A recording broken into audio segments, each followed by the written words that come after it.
తోటలో రూపారాణి ఛానల్కి స్వాగతం సుస్వాగతం. పెసర తోట చూడండి ఎలాగ ఎండిపోయిందో. అయ్యో, పెసర చెట్లు వచ్చేసి పెసరకాయలు కాసాయండి. చూడండి ఎలాగ ఆగమైపోయిందో.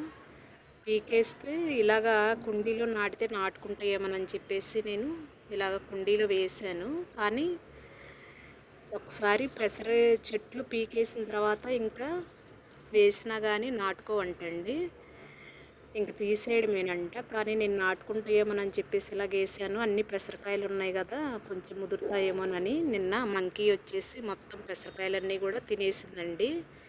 ఉన్న పెసరకాయలు మొత్తం కూడా మంకీ తినేసింది. తోట కూడా ఇలాగ ఎండిపోయింది ఫ్రెండ్స్, పెసర తోట. ఈ పెసర తోట ఇలాగ పీకేసిన వాడి తోటి నష్టపరిహారం అనేది కట్టిద్దాం ఫ్రెండ్స్. చూడండి ఎలాగా పీకేసాడు శుభ్రంగా. మంచిగా కాయలు అనేది వచ్చినాయి, చాలా బాగా కాసిందండి. అసలు చాలా పెసరకాయలు వచ్చాయి, చాలా బాగా కాసింది. సో చెట్లు కూడా బాగున్నాయి.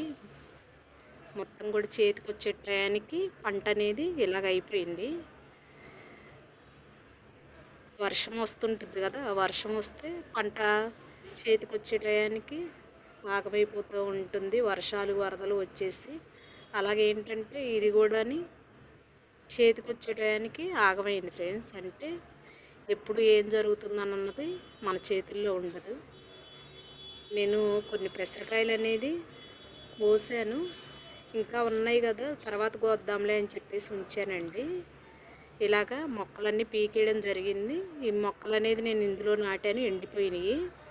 వీటికున్న కాయలు కొంచెం కూడా కోద్దాంలే అనుకున్నా. నిన్న మంకీ వచ్చేసి మొత్తం పెసరకాయలన్నీ తినేసి వెళ్ళిపోయిందండి.